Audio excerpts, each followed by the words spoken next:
Olá, boa tarde. Combate ao abandono e maus tratos de animais. De acordo com dados da Organização Mundial da Saúde, no Brasil existem cerca de 30 milhões de animais abandonados. A campanha Dezembro Verde ganha força em todo o país e chama a atenção da população sobre a necessidade de proteger os bichos. Este é apenas um dos destaques do Jornal da Justiça de hoje. Vamos aos demais. O Supremo Tribunal Federal modula a decisão sobre inconstitucionalidade de ICMS maior sobre telecomunicações e energia. O presidente do Superior Tribunal de Justiça mantém a exigência do passaporte da vacina no Ceará, Pará e Distrito Federal. As decisões foram proferidas em 3 habeas corpus cujos autores alegaram constrangimento ilegal por suposta violação à liberdade de locomoção. E ainda, na retrospectiva do Supremo, o julgamento do plenário que manteve as anulações das condenações do ex-presidente Lula.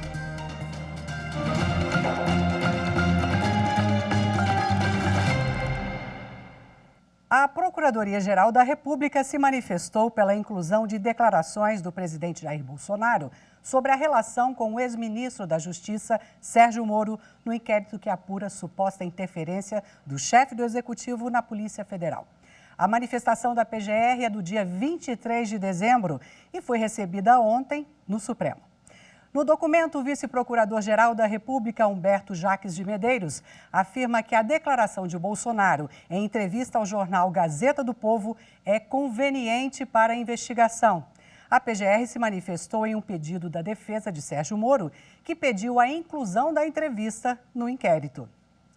O presidente do Superior Tribunal de Justiça mantém a exigência do passaporte da vacina no Ceará, Pará e no Distrito Federal.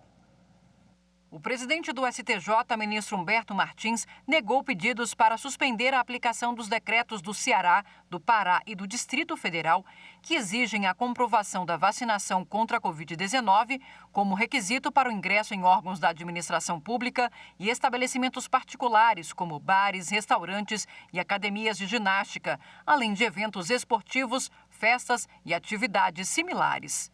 As decisões foram proferidas em 3 habeas corpus cujos autores alegaram constrangimento ilegal por suposta violação à liberdade de locomoção. Nos casos dos estados do Ceará e do Pará, o presidente do STJ indeferiu o pedido de liminar para liberar as pessoas da exigência do passaporte da vacina. Em relação ao habeas corpus contra o passaporte vacinal no DF, o presidente do STJ indeferiu a petição inicial, na qual um advogado, atuando em causa própria, requeria a cassação do decreto local, sustentando, entre outras coisas, que a medida do governo distrital violaria o direito constitucional de ir e vir. Segundo o ministro Humberto Martins, o princípio da precaução recomenda a manutenção dos decretos a fim de resguardar a saúde e a vida da população. O ministro também destacou recentes precedentes do Supremo Tribunal Federal que validam a obrigatoriedade da apresentação do comprovante de imunização em meio à pandemia, como instrumento indireto para compelir a população a se vacinar contra a Covid-19. Para o ministro, a medida é necessária, sobretudo diante da propagação da nova cepa do vírus. O Supremo modulou a decisão sobre inconstitucionalidade de ICMS maior sobre telecomunicações e energia. A decisão vai produzir efeitos apenas a partir do exercício financeiro de 2024. Quem traz os detalhes para a gente é a consultora jurídica da TV Justiça, Karina Zucolotto. Olá, boa tarde. E os ministros no plenário virtual decidiram modular os efeitos da decisão proferida em novembro de 2021, em que se decidiu que a cobrança da alíquota de ICMS acima de 17% sobre operações de fornecimento de energia elétrica e telecomunicações é inconstitucional. Essa decisão foi proferida em um recurso extraordinário interposto pelas lojas americanas contra uma decisão do Tribunal de Justiça de Santa Catarina, que considerou o fornecimento de energia elétrica e telecomunicações como produtos supérfluos e, de acordo com a legislação estadual, determinou a aplicação da alíquota de 25% do ICMS. O ministro Marco Aurélio era o relator desse recurso extraordinário e proferiu seu voto antes mesmo de se aposentar e entendeu que tanto o fornecimento de energia elétrica como de telecomunicações devem ter a carga tributária fixada em patamar menor que os produtos supérfluos por serem produtos de primeira necessidade. Os ministros decidiram que a modulação dos efeitos dessa decisão deveria ser decidida no plenário virtual e acabaram seguindo por maioria a proposta feita pelo ministro Dias Toffoli, ficando vencido apenas o ministro Edson Fachin. De acordo com a modulação, essa decisão de inconstitucionalidade deve valer a partir de 2024, do primeiro exercício financeiro do próximo plano plurianual, considerando o impacto da decisão nas contas públicas, tanto dos estados como do Distrito Federal, caso a decisão fosse aplicada imediatamente. Outras decisões do Supremo Tribunal Federal você acompanha aqui na TV Justiça. A Justiça Federal condicionou o licenciamento de obras do linhão de Tucuruí a uma compensação exigida por indígenas. A linha de transmissão de energia pretende ligar Manaus a Boa Vista por meio do Sistema Interligado Nacional. O empreendimento deve se estender por 721 quilômetros, sendo que 123 estão dentro da reserva Uaimiri-Atuari, entre o Amazonas e Roraima. A ação foi apresentada pelo Ministério Público Federal. A Justiça atendeu parcialmente os pedidos. Decidiu que o licenciamento do linhão de Tucuruí deve estar condicionado à proposta de compensação de R$ 133 milhões, diante dos prejuízos que seriam irreversíveis. A Justiça considerou que a proposta da Associação do Povo Kinja, apresentada em agosto deste ano ao governo federal e à Transnorte Energia Elétrica, vem sendo ignorada. E caso o empreendedor insista em seguir com as obras sem o pagamento da compensação, poderá haver bloqueio de contas de empresas públicas ou privadas beneficiárias com a exploração da matriz energética decorrente do linhão. E no próximo bloco, Dezembro Verde, mês de combate ao abandono e maus tratos de animais. Por lei, esses crimes podem resultar em até 5 anos de prisão. Até já!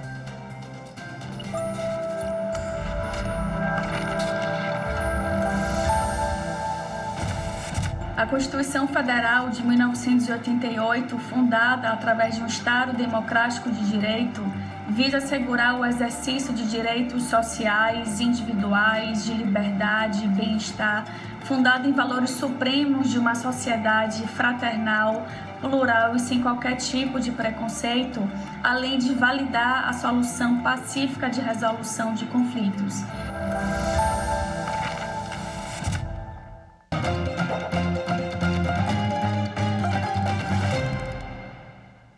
Para combater o abandono e os maus tratos de animais, a campanha Dezembro Verde vem ganhando força em todo o Brasil, especialmente nas regiões Sudeste, Sul e Centro-Oeste. A iniciativa virou projeto de lei e se une a outras ações do governo federal para conscientizar a população sobre o assunto. A escolha do mês de dezembro para a intensificação da campanha não foi por acaso.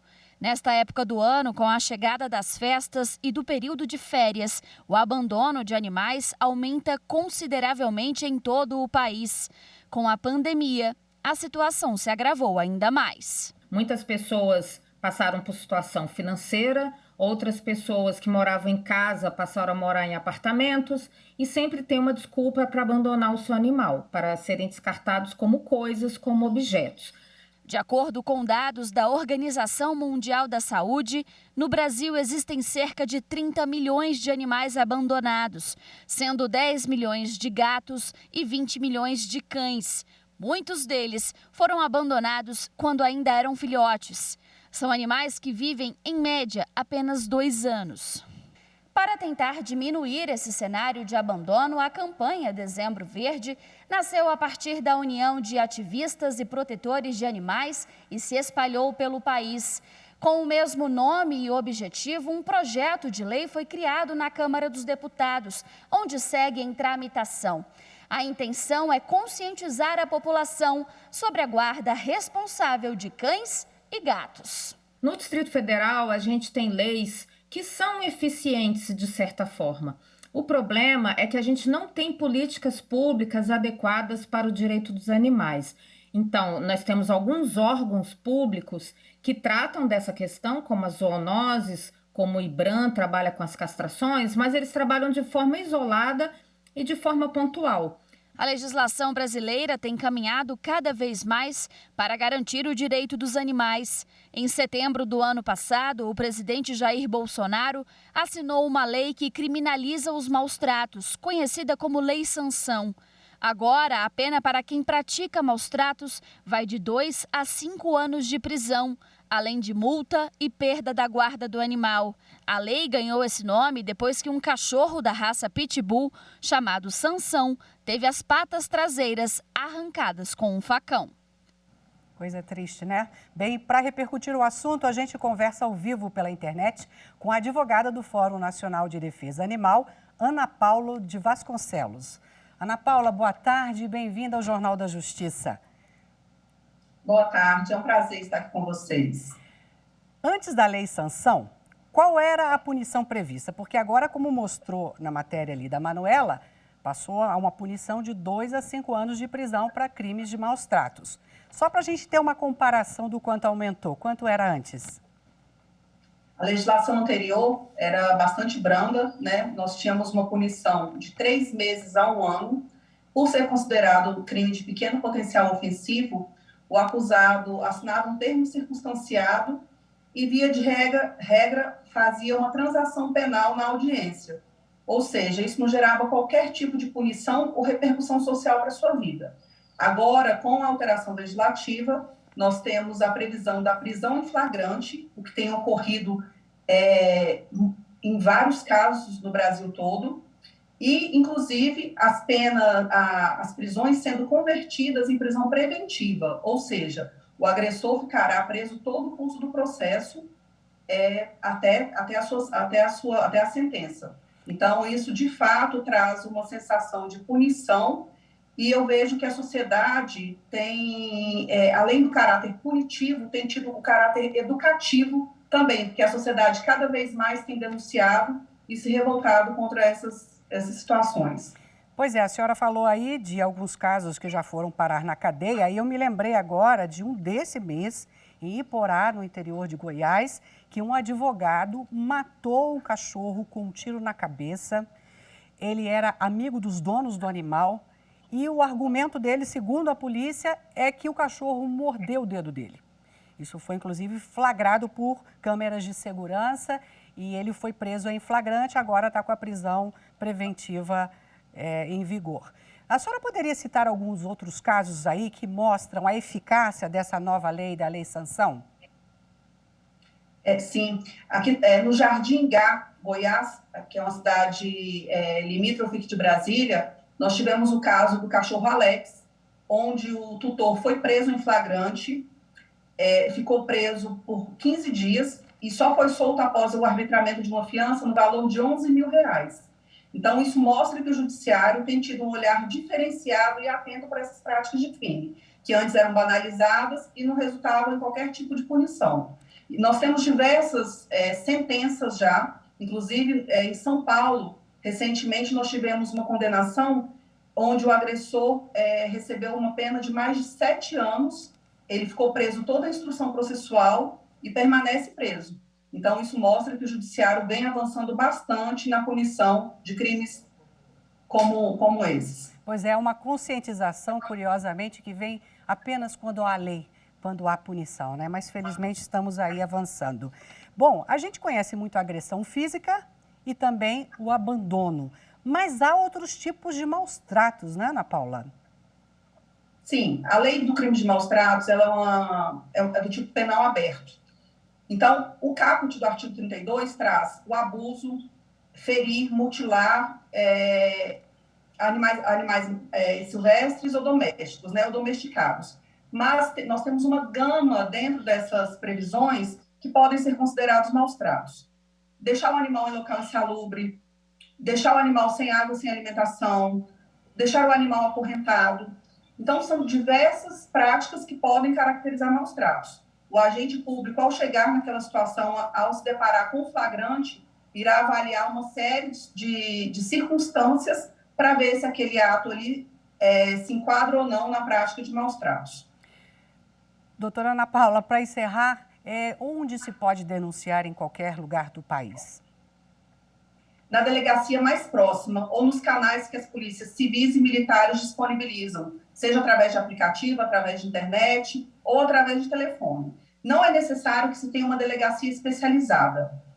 Qualquer delegacia tem a obrigação legal de averiguar o possível flagrante do crime de maus tratos, conduzir o agressor para a delegacia e realizar o flagrante caso estejam preenchidos os requisitos legais.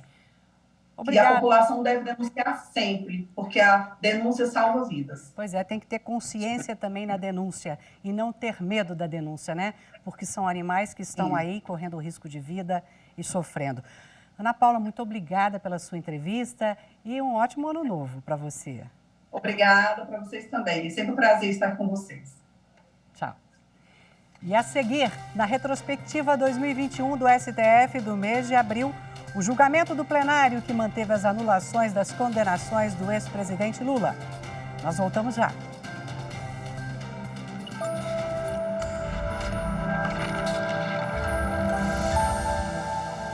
A Constituição Federal de 88, ela tem foco na democracia e nos pressupostos de liberdade e igualdade social que também fundamentam o Estado Democrático de Direito e faz parte também dos anseios do povo brasileiro.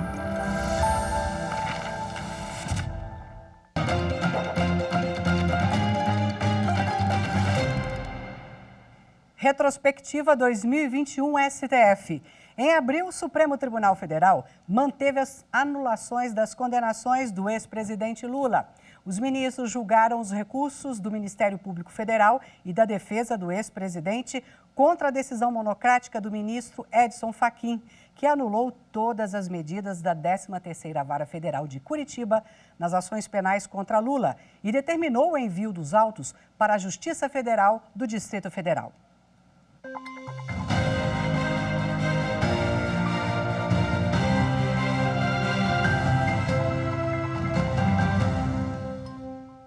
O relator ministro Edson Fachin rebateu os argumentos apresentados pelo Ministério Público Federal e afirmou que a competência para o julgamento das ações começou a ser definida a partir de uma questão de ordem apontada pelo ministro Dias Toffoli em um julgamento de 2015. Na oportunidade, por maioria de votos, o plenário do Supremo Tribunal Federal assentou, dentre outras teses, uma delas, a qual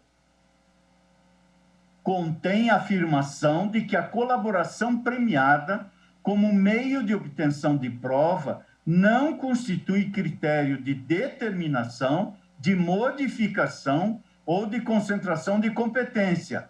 E ainda, também como uma tese daquele julgamento, que no caso penal subjacente, aquele caso, praticado no âmbito do Ministério do Planejamento, Orçamento e Gestão, não havia relação de dependência com a investigação de fraudes e desvios de recursos no âmbito da Petrobras. Edson Fachin voltou a destacar que as ações não poderiam ter corrido em Curitiba, porque os fatos apontados não têm relação direta com o esquema de desvios na Petrobras e envolvem outros órgãos públicos.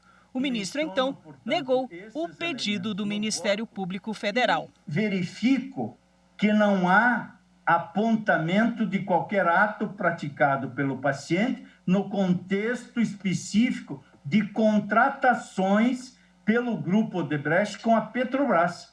O que, para manter jurisprudência estável, coerente e íntegra, aplicada já a numerosos outros casos, afasta por igual a competência da 13ª Vara Federal. Os ministros Dias Toffoli, Rosa Weber, Gilmar Mendes, Carmen Lúcia, Ricardo Lewandowski e Luiz Roberto Barroso seguiram o voto do relator. O ministro Alexandre de Moraes também acompanhou Fachin, mas para ele o caso deveria ser remetido para São Paulo. Os 4 casos ocorreram em São Paulo. E veja que, nesse aspecto, concorda o próprio Ministério Público, a própria Procuradoria-Geral da República, subsidiariamente, dizendo que, na hipótese de não acolhimento dos pedidos anteriores, que fosse reconhecida a competência da seção judiciária de São Paulo. Do enredo narrado nas imputações, extrai uma ligação muito distante entre as condutas imputadas e sua repercussão sobre o patrimônio da Petrobras S.A., insuficiente para atrair a incidência das regras de conexão e continência quando interpretadas em conformidade com os parâmetros definidos pela jurisprudência dessa Suprema Corte. O ministro Nunes Marques abriu divergência e foi seguido pelo ministro Marco Aurélio e Luiz Fux. A competência para processar e julgar as ações penais que responde o paciente é sim, ao meu sentido, a 13ª Vara Federal da Seção Judiciária de Curitiba, Paraná, diante dos documentos apreendidos com os acusados, no caso e principalmente do contrato da Petrobras com o convênio Compar, relativo às obras da refinaria Presidente Getúlio Vargas, na região metropolitana de Curitiba, Paraná, de onde saiu parte da vantagem devida direcionada ao paciente. Havia no estado do Paraná uma vara especializada em lavagem de dinheiro. E o juízo federal de Londrina, então, mandou o processo para essa vara especializada. Peço vênia, presidente, para não decepcionar a sociedade brasileira. É absolutamente inviável o oferecimento de um habeas corpus para analisar fatos e provas e verificar se há ou não conexão probatória. Conjurando, mais uma vez, a ideia de que essa decisão acaba com a Operação Lava Jato, porque não acaba. Eu peço vênias ao ministro Edson Fachin para acompanhar a divergência aberta pelo ministro Nunes Marques. Por maioria de votos, o plenário decidiu manter a anulação das condenações do ex-presidente Lula.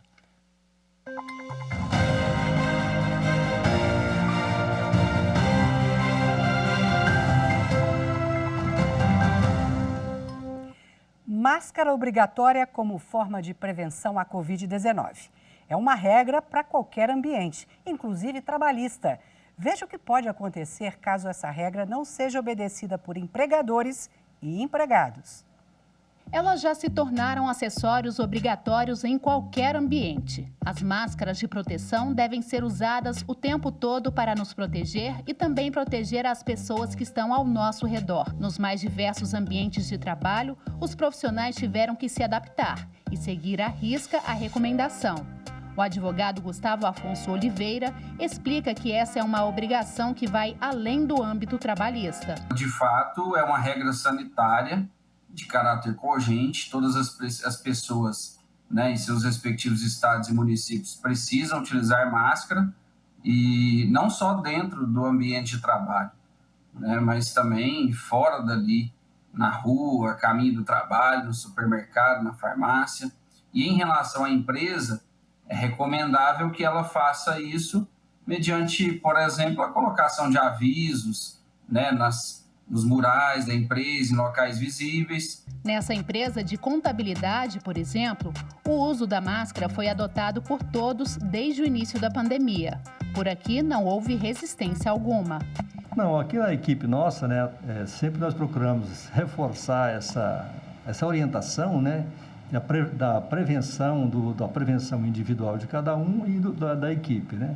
Então, nas reuniões semanais que a gente faz toda semana, na segunda-feira, isso é reforçado, a preocupação do uso pessoal, bem como, né, o uso também com os colegas, né, vamos dizer assim, a preocupação da saúde dos colegas, né, de grupo. O advogado explica que nos casos em que houver descumprimento, existe sim a possibilidade de punição para o trabalhador, podendo até chegar a uma demissão por justa causa. Pode sim sofrer uma punição. Como essa é uma regra sanitária que deve ser obedecida por todos, ela também, obviamente, deve ser obedecida pelos empregados. O que se entra em discussão nesse ponto é se a empresa poderia, por exemplo, aplicar uma justa causa a esse empregado que deixa de utilizar a máscara.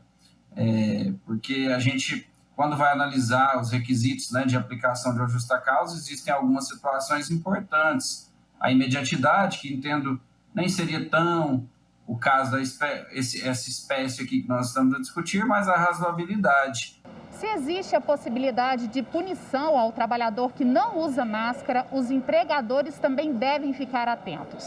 Em alguns casos, a empresa pode ser processada caso fique comprovado que ela não oferecia um ambiente de trabalho seguro aos funcionários. Caso a empresa não forneça um ambiente adequado de trabalho ao empregado, e isso fique comprovado num eventual processo, e contraia a Covid-19 e venha a ter sequelas até muito mais graves que possam ocorrer inclusive a morte do empregado, essa responsabilidade ela poderia ser imputada à empresa, porque ficaria comprovado num eventual processo judicial que a empresa não adotou as medidas adequadas para que a doença fosse minimizada, para que o vírus não fosse disseminado ali no ambiente de trabalho.